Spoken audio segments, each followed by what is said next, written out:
This conversation is brought to you ad-free thanks to the generous support of the Howl in the Wilderness Patreon community. To gain access to early release of all episodes, the full podcast archives, and other extras, visit patreon.com/Howl in the Wilderness.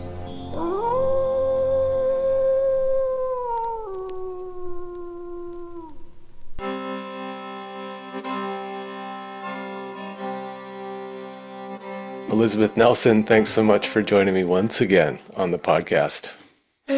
Thank you, Brian. I always appreciate the invitation to talk with you about so many interesting things. Yeah, likewise. I always enjoy our conversations. And yeah, I reached out to you and a number of other people because I had this inspiration to do a series on mythic figures. And although I did officially start last week, it was more generally about a trickster figure. So that could be any number of figures in mythology or in pop culture. But our conversation is the first where we're delving into some Greek gods or deities. And on reflection, in the week leading up to this conversation, I think it's wholly appropriate that we're talking about Hermes and Hestia for maybe different reasons. Mhm. And when you proposed putting these two figures together, at first I thought it's a curious pairing, so that aroused my curiosity, and you sent through some material for me to get into, and yeah, I get why you're putting them together. An unlikely pair at first glance, but I think wholly appropriate in our times. So I don't know where you'd like to dive in. Is it maybe a good place to start? Like, I'd be curious to hear what initially inspired you to start thinking about these two figures in relation to each other. Mhm. Um, well, interestingly enough, I didn't begin with the Homeric hymn to Hestia, which is where we see the two of these characters paired. Both the hymns to Hestia are relatively short, and it's the first hymn that mentions Hermes. But I didn't begin there. Where I began was when I first began teaching a course in what I've now called cyborg life, about 12, oh, yeah, 12 years ago, something like that. Um, I realized that Hermes is, of course, the tutelary divinity of the internet. I mean, that's a perfect way of describing him because he is the Greek god of communication. There's so much more to him, in which I'm sure we'll get into.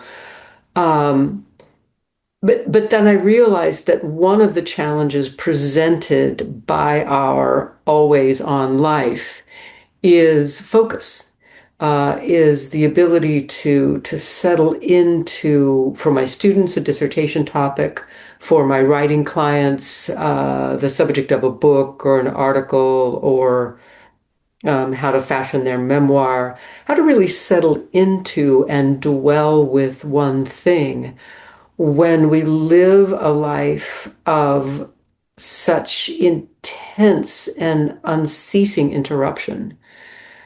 And that's when I got more curious about Hestia, who is a divinity of the hearth fire. She is the sacred fire in the home, not only in the abode of the gods, but also in human homes as well.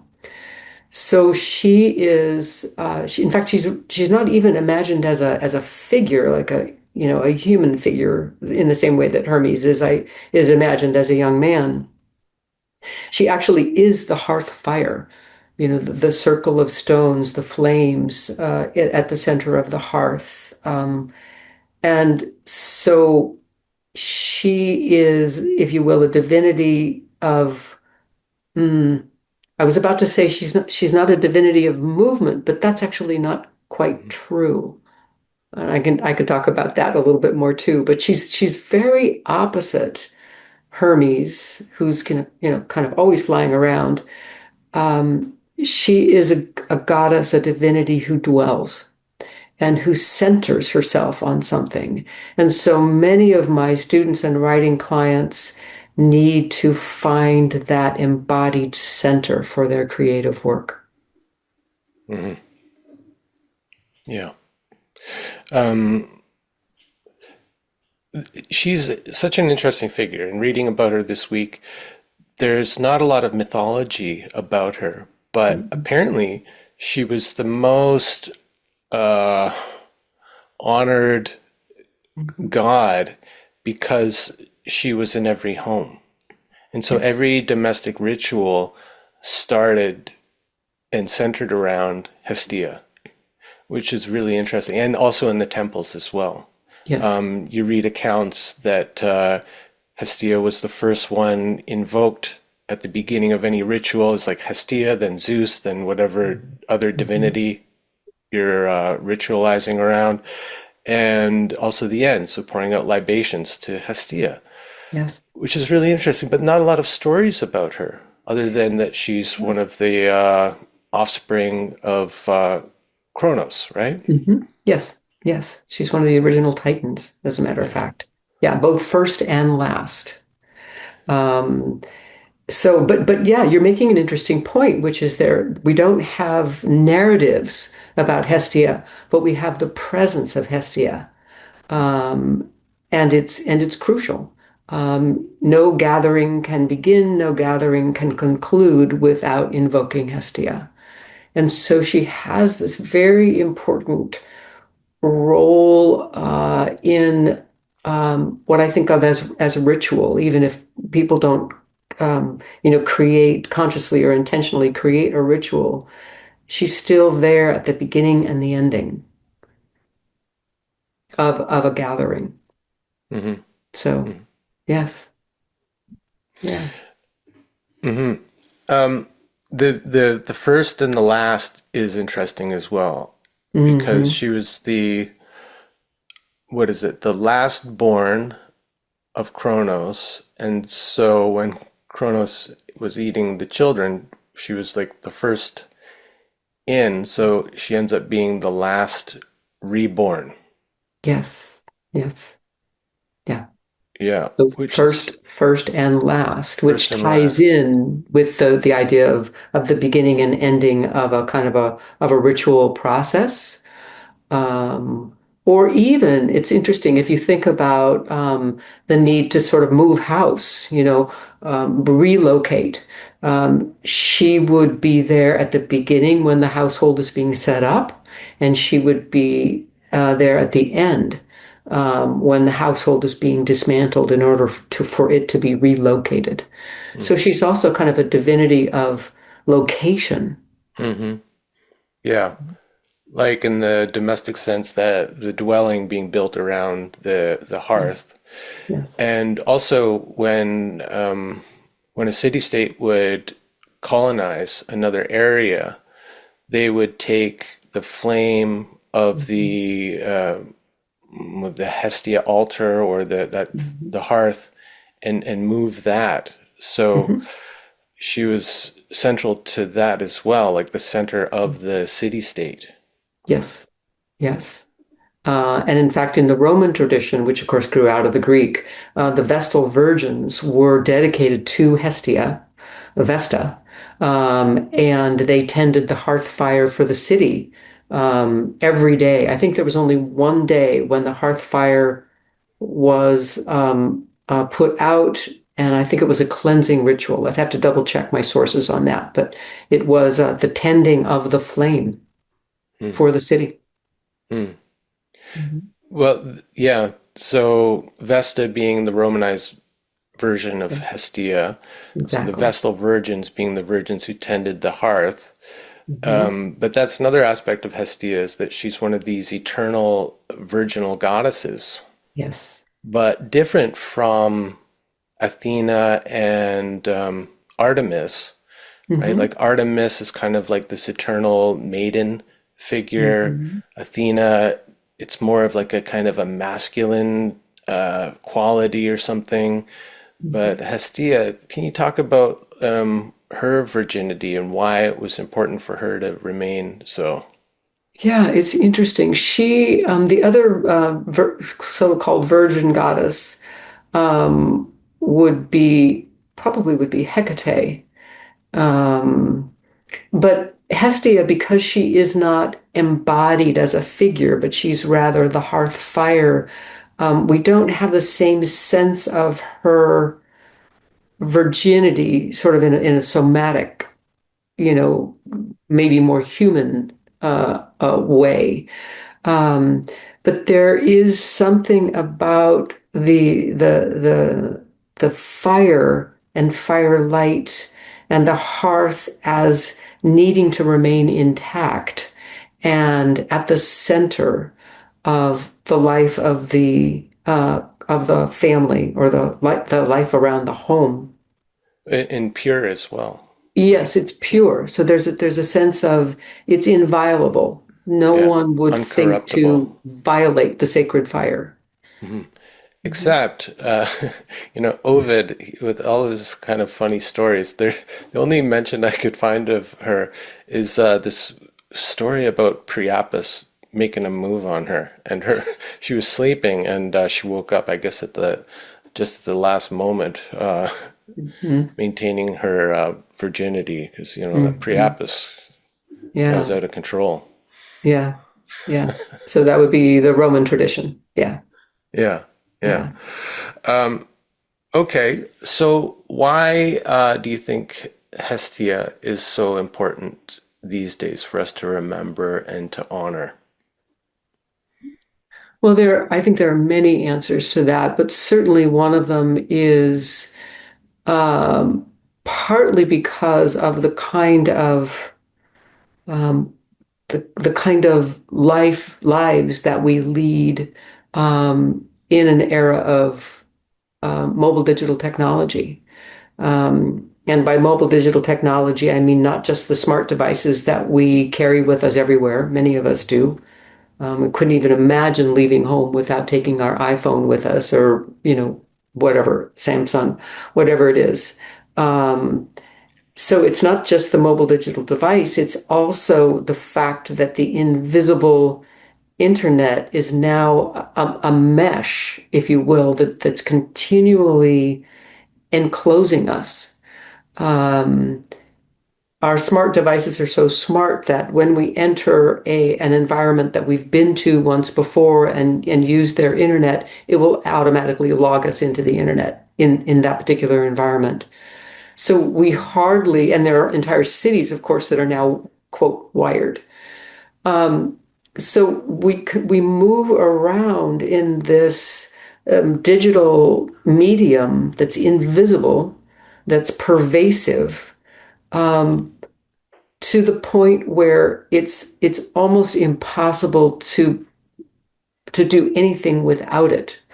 I know many people who do live their lives without it, or at least minimize their uh, their dependence on internet connectivity and the use of smartphones. But we see them everywhere. It's ubiquitous, this technology. And what I began fearing is that the this environment, it's an active shaping environment in the way that McLuhan talks about technology as an active shaping process. It's not just an Right. environment. It's not benign. It is not benign. No, Yeah, it's no. not just there doing nothing, waiting for us to interact with it. No, not at all. Yeah, it is not neutral. No technology is neutral, according to McLuhan, and I tend to agree with him. It's an Hmm. active shaping process that dictates what we can and can't do. It dictates our behavior. It dictates our thinking, or at least maybe if dictate is too strong a word, it shapes those. Um, so I mean, I don't know, what it's like in your neighborhood, but in Metro LA, where I live, it's very common to see people with just their nose to their iPhones or their Samsung phones, you know, constantly, continually walking across the street in the middle of traffic, and their nose, is pressed to their iPhone. Hmm. And I'm one of them. I find myself falling into that behavior because it's now so normalized that it's difficult to pull yourself out of it. I Hmm. guess. Yeah, it certainly takes a concerted effort and kind of continual vigilance. Yes. Because, yeah, like you said, it's not benign. It seeks our attention. I mean, it's been Mhm. programmed that way. Yes. Hmm. Oh, yeah, without question. And in fact, one of the points that um, is made in the documentary "The Social Dilemma" is that social media applications in particular are not neutral. They are designed to be addictive, Hmm. and they're very successful at it. Hmm. Yeah. So, So, Hestia, it being important to find an actual sense of home in the material world, in the body, as a kind of counterbalance or antidote to this continual fragmentation of consciousness, this mhm. dwelling in this nowhere land of the Yes. internet. Yes, Hmm. exactly. So Carl Karenyi in his wonderful book on Hermes that we both have read, he points out that Hermes is the god of the journey, the journeyer, as opposed to the traveler. And an important distinction he makes there is that the journeyer is always at home on the road. The road is his place. And so with Hermes, we can always be elsewhere. We're always moving someplace else. Yeah. And it can happen, in a nanosecond. So that is a perfect description of the mobile digital world. We can log into one screen or one app, log out of it, go to another one. We don't even have to log out. We can just shift Hmm. apps. So we're always moving. I remember when that innovation happened actually on smartphones, because Mm, I think at the time I was working in marketing and advertising, and I was actually designing interfaces for some of this earlier smartphones. yeah. And the innovation to have multiple apps open at the same time and be able to just swipe between apps was like a kind of a huge technological breakthrough. But like you say, has led us to feeling kind of at home in the journey, Yes. Yeah. right? Like we can At easily home in become movement. so, yeah, we can so easily, that can become so normalized for us to Yeah. be always kind of thought, always in motion, no Mhm. sense of like place of landing on the ground. That can become like, start to feel like home for us. Mhm. Yeah, Yes. Yes, it can. That the idea that home is not a place where we dwell or that we deepen into, but home is how we move between apps, right. how we move between screens, between worlds, because every app is its own world. Yep. Yep. Yeah, that's interesting. Home is where the heart is. If we think about like the old meaning of heart, Mhm. it had a lot to do with psyche, with mind, with intellect, as well as feeling senses and all that. It was a much kind of fuller understanding of heart rather than just, the emotional or the pumping organ or whatever, Yes. but like the seat of the soul of the psyche. Mhm. And so our heart can feel at home kind of anywhere. And so I Mhm. think a part of us has to remain kind of aware of that. Like if we're at home in the journey, always on the move, what about this life, the actual home that I dwell in, the place that I dwell Mhm. in? Have I lost my sense of home there because now I'm always on the move and it's so Yeah. kind of invasive? Yeah.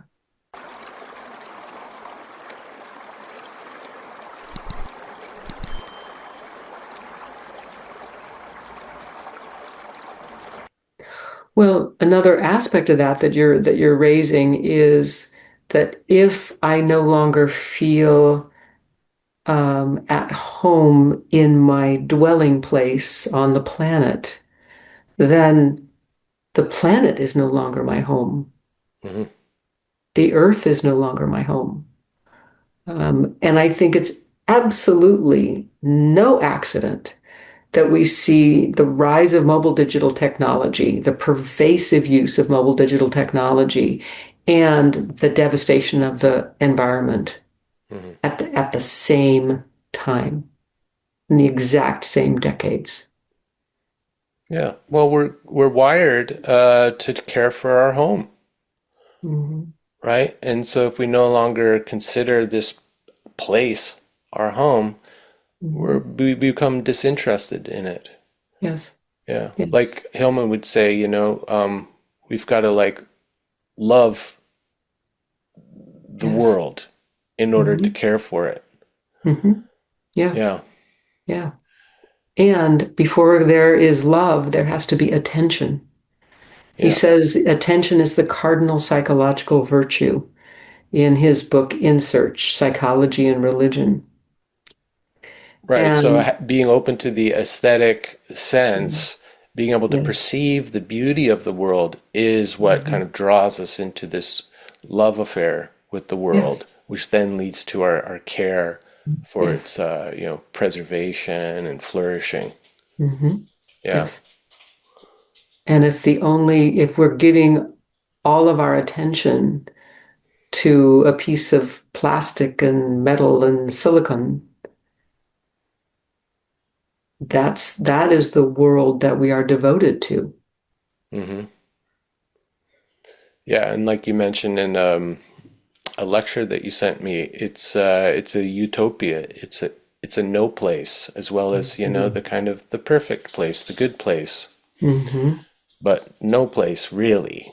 It's no place, really.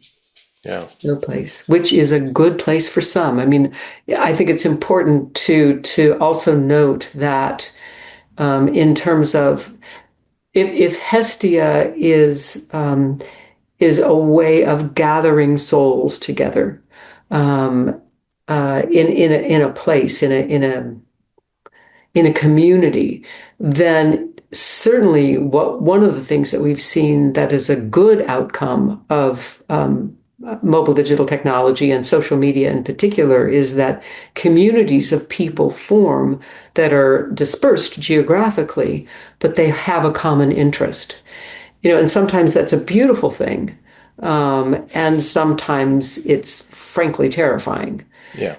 So good and bad, but you could argue that there is some Hestia even in contemporary digital life, in the sense that she's there when a community of people constitutes themselves via the internet.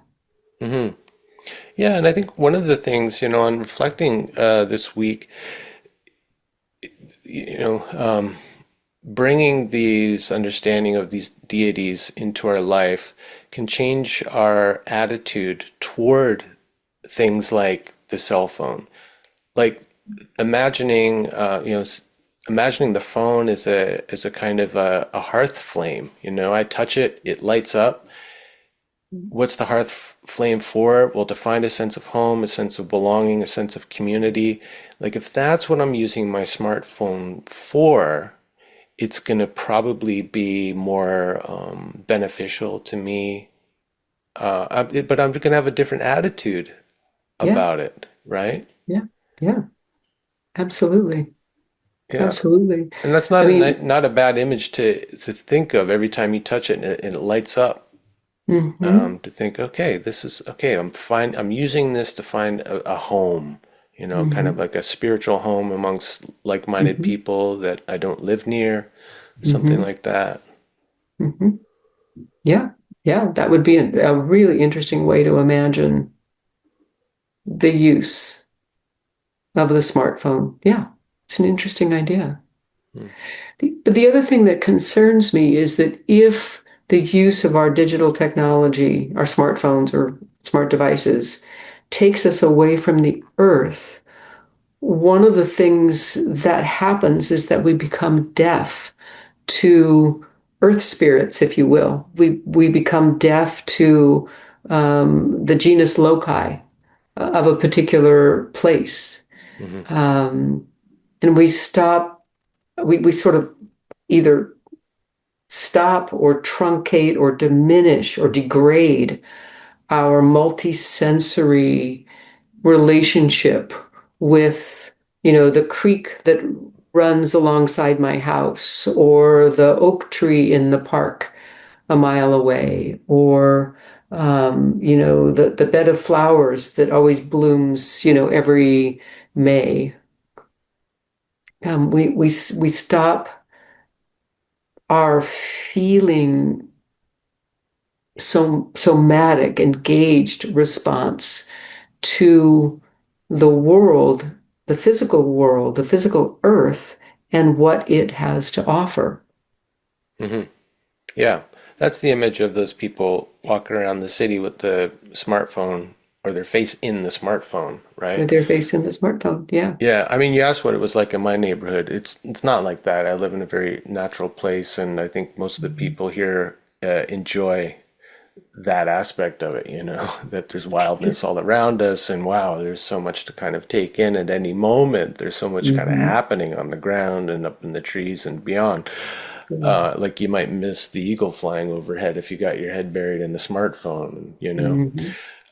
But one of the things that shocked me, like when I remember going to New York City for a design conference around like 2010, and the handheld smartphones were really just starting to become a ubiquitous thing. I remember like Instagram had like recently launched and stuff like that. And so I'm in New York and I'm walking around like all night long, just like looking at the amazing architecture and there's all this kind of big old stuff there that we don't really have in Canada to the same degree, right? So and like just kind of cool shops and stuff everywhere and interesting people. But one of the things that shocked me was to see people walking around not looking at all this kind of amazing stuff around them, but staring into this phone and the the kind of the high degree of that I saw was shocking to me. I was like, what are these, Yeah. what's going on with these people? They're in this amazing city and they're sitting there Yeah. looking at their phone. Yes. Yeah. And it's only, in the past 15 years or so, it's only gotten worse. Oh my goodness, yes. Yeah, absolutely. I have a story about that. I took my niece on a trip to Europe in 2014, and one of the places we visited was the Louvre. We wanted to see the Mona Lisa, of course, because it's, one of the major works of art. And it's a very interesting process where they have a velvet rope that it blocks the painting so you can't get too close, which is a good idea. And so the crowds of people that want to see the painting form, kind of multiple lines behind this rope. And the guards drop the rope and allow the next row of people to come forward and look at the painting. And it's extraordinary. You have this tremendous sense of excitement and expectation if you're at the back of the crowd and you're slowly moving towards the front. And, and the Mona Lisa is not a large painting. Mm. It's actually quite small. Um, and so I was talking with my niece, and we were just sort of marveling at what was going on, and kind of peeking around people's heads, wanting to get a look at the Mona Lisa before we got there. But what we started noticing as we approached the rope is that many people, once the rope dropped, they turned their back on the painting, lifted their phone, and took a selfie. Yeah. Now, they don't have more than about 30, 40 seconds with that painting, but they weren't engaging the painting. Mm. They weren't there for the painting. Mm. Ugh, They were that's kind taking a of selfie. heartbreaking. I just, we were just absolutely, we just couldn't believe it. Yeah, It was like gobsmacked. gobsmacked, exactly. Yeah. Yeah. I mean, and so that's an example of dwelling. That's Hestia in a place, or that's that Hestia, that's that sense of placing yourself and being emplaced and dwelling and paying attention to what is, rather than, you know, using a phone to, you know, as a kind of I don't know, to me, a deflection, distraction. Mm. I don't know. Yeah, needing to kind of see yourself in the frame with Yeah. Mona Lisa, and seeing it through this Mhm. refraction of the camera and then onto the Yeah. screen. And yeah, it's very bizarre. I gotta say, I love this word. I'm starting to really kind of dig this word dwell. Yeah. Oh, I love it. Yeah, there's a sense of presence to it, but when I think about dwelling, it also feels like I'm lingering, or it's like Mhm. I've slowed down, Yes. right? Yes. Yeah.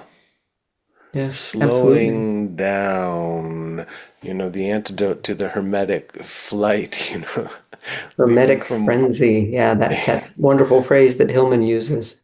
hermetic Yeah. frenzy. Yeah, good description of our culture. Yeah. Oh man, if he was only alive to see the way things have Oh, gotten even worse. I'm kind of glad he isn't. Well, who knows if he's watching us Yeah, from somewhere, shaking his head. Oh, shaking his head, going, "Oh my God." Yeah. yeah. Yeah. But that But was you a, know, I just want to like kind of bring in a little more Hermes now, because we've been talking yes. about Hestia and dwelling and home and all of that. But like that aspect of Hermes being the thief, it's like kind of one of his first attributes. Like one of the first things he does was steal the cows, right? Yes. When he's a little Yes. baby. Yeah. So I'm thinking of like the phone or the virtual world or the cyborg life as stealing your attention, your time, your life Absolutely. force. So you have to be like really careful when you're engaging with Hermes because he could steal from you. Yes, absolutely. He is a trickster and a thief. When he's not 1 day old, he is stealing his big brother's cattle Yeah, and then lying about it. I know, playing innocent. I'm just a baby. I'm just a baby. I don't even know what cattle So are. innocent. Yeah.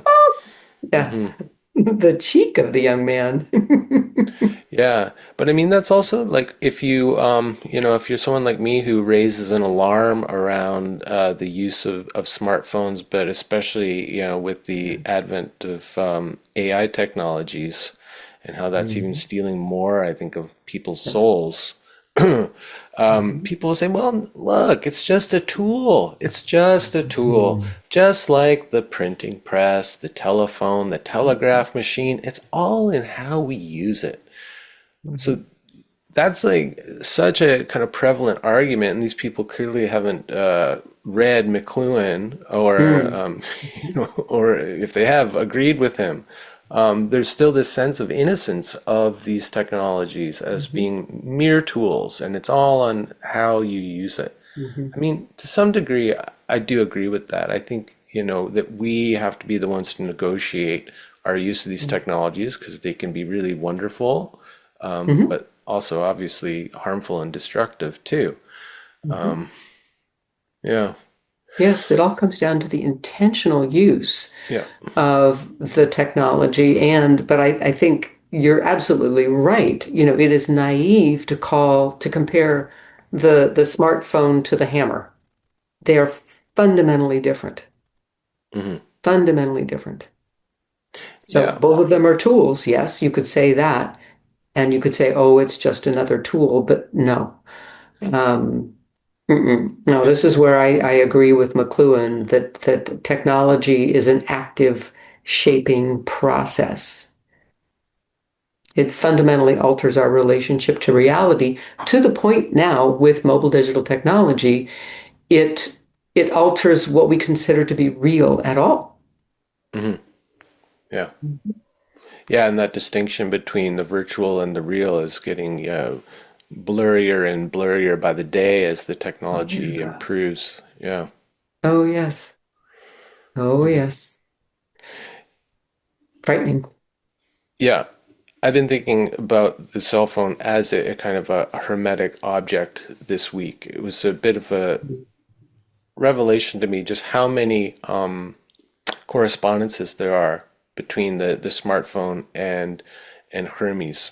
Hmm. So there's the potential to be a thief of Hmm. time, energy, even identity. Yes. right? Yes. Um, there's Hermes, the messenger. Hmm. Hmm. So, yeah, I mean, we get messages from our friends and family. We get notifications. We get messages through the news funnels. We all Yes. kinds of messages pouring through. But we have to remember that Hermes is also a pretty sophisticated liar. Oh, very much so. So not just Yeah. blindly trust all the messages that come through this hermetic device. That's right. That's right.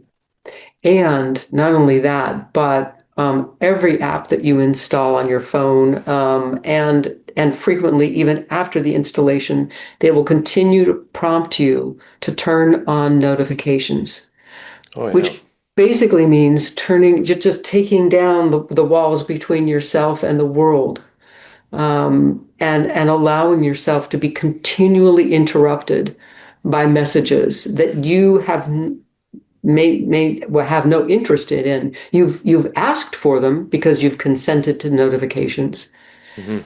but many people don't know to turn notifications off. Yeah, that's interesting. Okay, so also Hermes, one of the most kind of primal aspects of Hermes is as the boundary marker, Yes. with the stone Hmm. cairn or the Hmm. Herm. Hmm.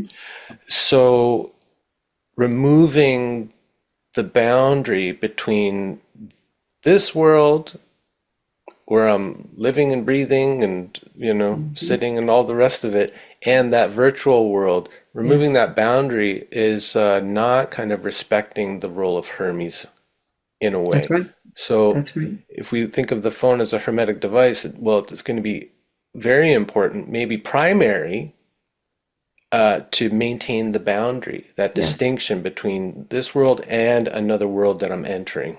Yes. Very, very important. And this is something that I stress when I'm speaking with my writing clients or my graduate students, that what they need in order to really focus on a work is the boundaries. They need to set aside time and space for the work so that they can focus on it. And to do that, if because many of them use their laptops, obviously, for writing. A lot of us do, most of us do, I do. So how do you use a laptop and disallow interruptions? Hmm. That is something that a lot of people don't even know how to do. They don't know how to turn off texting or social media posting notifications. And Yeah. so when they sit down to do a concentrated piece of research and writing, they're just being bombarded all the time. Hmm.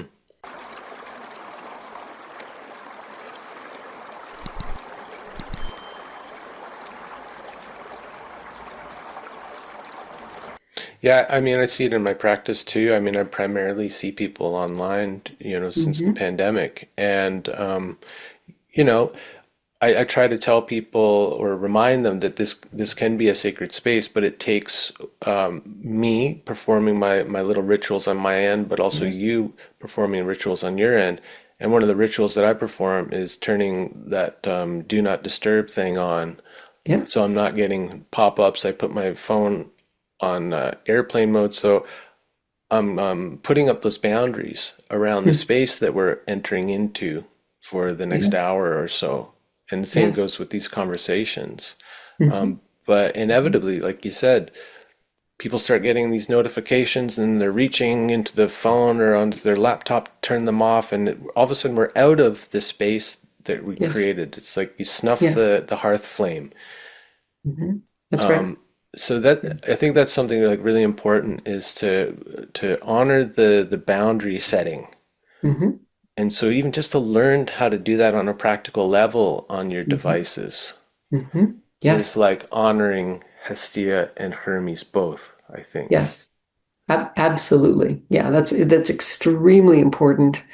The other piece, I think, especially for creative process, but probably this is also true for clinical work where you're working on Zoom, is at the end of your day, whenever you're finished with your creative work, to and I like to make this intentional ritual is to shut the laptop or turn off your computer, put it away if possible, put it out of sight or away. And if it's not possible to take it off of the surface of your desk, for instance, one of the things that I invite my clients to do is to take a scarf or a cloth of some kind and drape it over the device so that you're signaling the boundary, the end of this sacred process. The that you're stopping for the day and you're walking away so that you can do other things like make dinner for your family or walk the dog or go out and look at beautiful trees Yeah, or go to sleep. or go to sleep. You know, which is like Yes. another revelation that came to me, thinking about the phone as a hermetic device. Like, so one of the attributes of Hermes is his Carukion, or the Roman caduceus, Oh, yes. the staff with the serpents and the wings, right? Everybody's kind of Hmm. seen that image. What I didn't know for the longest time was the function of that staff. And it said that Hermes would use that staff to put people to sleep or to wake Hmm. them up. Hmm. So just thinking about the phone in that way, Hmm. like when I pick up that phone and I turn it on and I'm getting all those messages and I'm getting drawn into this other world, is a part of me going to sleep? Oh, I was thinking of it slightly differently when you mentioned this. But yes, I think the answer is yes. A part of you is going to sleep. Yeah, I think people know that, mindless Hmm. scrolling and that kind of thing, right? But Hmm. I think I know where you were going in terms of like, we got to turn this thing off so that we can go to sleep. Because, you Yes. know, the rod, the staff can put us to sleep or wake us up. Wake us up, right? So I know so many people, in the middle of the night, they haven't turned the phone off. It lights up the whole room, and they wake up and they've got to check their messages, or and then they Right. find themselves scrolling, and 3 in the morning or whatever. Yeah, I mean, it's just a Yeah. really another. I mean, this is such a hermetic device. I just keep finding all Mhm. these correspondences. Yeah. I mean, Many, many. the guide on the journey. Yes. I personally, I don't want to go into new territory without my smartphone and the GPS, you Hmm. know. And so Hmm. in that instance, I think, it's like a helpful guide, Hmm. but can be tricky because I've been sent down some wrong roads and Hmm. interesting, scary detours just following the phone and not paying attention to my actual surroundings. Yes. So Yeah. guide on the journey, but can be tricky. Can be Careful. tricky. Absolutely. Yes. What are we, Uh-huh. well, it goes back to the question you just asked. When we turn the phone on, what do we fall asleep to? And I think you could say if you're staring at a map or you're using the phone to guide you, are you asleep to, things in your environment that you really need to pay attention to? Hmm. Um, when I'm traveling, particularly in a new place, unless I have to be someplace, but if I'm just wandering, if I have the luxury of just wandering in a new place, um, I don't like to use a phone. I don't even like to use a map. I like to just follow my feet. Yeah. You know, We used to call it- that getting to know the lay of the land. yes, Remember yes, that? the lay of the land. Yeah, Yeah. you walk around, get a feel for the place and how, Hmm. how the Hmm. streets are set up or whatever it is, right? The lay Hmm. of the land. Yeah. Yeah. Or, if it's close to lunchtime or dinner time, you follow your nose towards, a restaurant that smells particularly delicious. Hmm. Instead It's of just it's following Yelp reviews, you ah, know. yes, yes. Yeah. That was an aspect of Hestia that I thought was really great because she's not like depicted as a figure, at all or so often. I mean, I couldn't really find much Mhm. depictions of her, Mm-mm. but she was understood as the hearth. And one of the ways that you experience Hestia was not only through the warmth of the flame and the kind of comfort that can give, but also the sense of smell. Oh So if yeah. you smell food Yeah. cooking in a home, it's like, Mm. Hestia's here. I Yes. thought that Yeah. was so wonderful because there's nothing like coming home where your partner is Hmm. cooking a meal and just Hmm. that's like the first thing you're kind of confronted with or Oh yeah. greeted by when you open the Yeah. front door. It's the most wonderful, comforting thing, Yeah. isn't it? Yes. It's wonderfully comforting. Like your Yeah. body says like, oh, I'm home and there's somebody here who Yeah. cares for me or, you know. Hmm. Yeah. Yeah. Yeah. You're absolutely right. And there's also usually warmth involved with cooking too. So you're invited into a warmer environment, a fragrant environment, something that feels, um, that it sort of wraps around you and is comforting, Yeah, it you just know. occurred to me the microwave is not Hestia, but Yeah, no. the gas stove is Hestia. Even I'm thinking of like the pilot light on our furnace down in the Hmm. basement Hmm. is Hestia. It's a kind of a hearth that creates Yep. comfort and warmth and safety in the home. Hmm. Yeah. Yep. Yep. So these two, I mean, we've got so much Hermes in our life now. Like it's the Hermetic age, clearly, this age of information, high-speed Hmm. technology, all of that, Yes. constant on the Hmm. move. And Hmm. so we just have to moderate that. And one of the ways to moderate that is to kind of bring back this awareness of Hestia, of the hearth, Yes. of the home. Yes. So it's like Yes. you're seeing them as kind of companioning, balancing. Hmm. Yeah. Yeah. I see them as balancing with each other. And that's why, it's so interesting. There's just that brief mention of the two of them together in that Homeric hymn. But the more I thought about it, the more I thought, in a way, they symbolize the tension of the opposites that Jung speaks about so much. Hmm. This and yet it's their relationship and what they symbolize is more, complex and complicated than that, as we've been talking about. Um, but I see, again, especially for people, I guess because I work with writers, I'm thinking especially for writers, we need the ability to dwell with our ideas. And I love that word, dwell, just like you do. If we want to do deep and thoughtful writing. One of the points that Sherry Turkle makes in her fabulous book, it's kind of classic now. It was written 14 years ago. Her book Alone Together. Um, she's now highly critical of social media and internet usage in general. But what she says in 2012 is that, um, is one of the dangers, of that has been presented, especially by social media, is the what she calls the erosion of thoughtfulness. That we can just dump out into a text or a tweet or a social media post of some kind, our raw ideas, and it's so she calls it, it's instant transmission and then widespread dissemination. So our most thoughtless, probably narcissistic, but certainly thoughtless selves are immediately published and broadcast to the world. Hmm.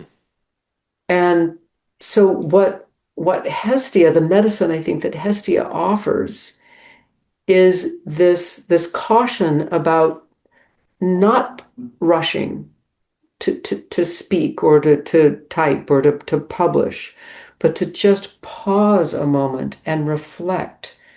She is that feeling of place that allows us or that invites us to slow down, Hmm. um, and and think about what we're going to say. Um, Yeah. Mull it yeah. over. which is another cooking metaphor. Yes. Like mulled wine, Yes. letting it simmer slowly and let all those Hmm. ingredients kind of come together, mix Yeah. together, infuse. Hmm. Yeah. Yep.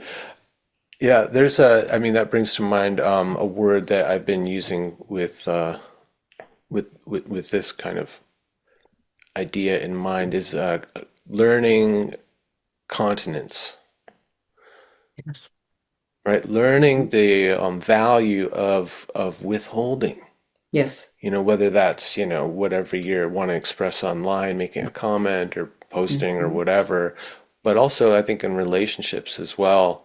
Hmm. What I'm hearing is that a lot of people, especially I think men who wanting to be kind of like more conscious in their communication and learn to express themselves more, a lot of what they're being told is, the importance of expressing yourself and being honest and all this.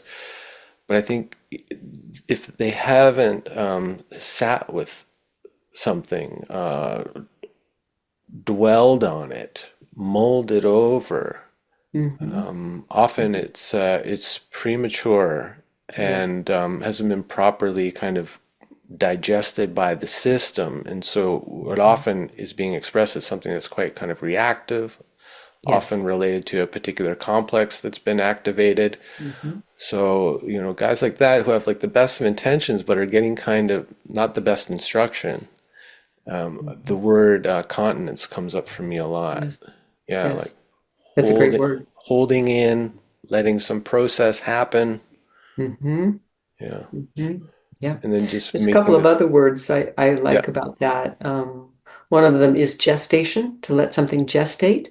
Uh-huh. Well, Another more is, feminine for sure. yeah, and another Yeah. one is incubate. Again, When yes. you incubate an idea or a See, thought. I've got the male metaphor, you've got the female Yeah, metaphors. they all work. Yeah, Yeah, for me, it's like watch the premature ejaculation, practice continence. exactly. And you're talking about gestating, yeah, of course. Yep, Yeah. exactly. So we have feminine and masculine images. I love it. Yeah. That's great. Yeah. Um, is there something else? I'm just looking at my notes here. I mean, is there anything else that you feel has been unsaid about the pairing of these two and why it's important to invoke both Hermes and Hestia? Gosh. Well, like any archetypal images, they can always keep leading you into deeper understandings, which is, Yeah. that's the wonderful thing about archetypal thinking. Um,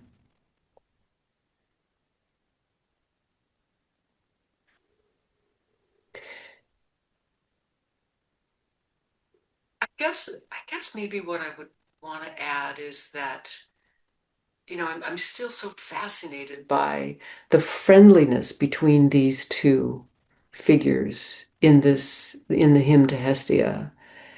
And my sense is that they are friendly with each other. They do understand their differences.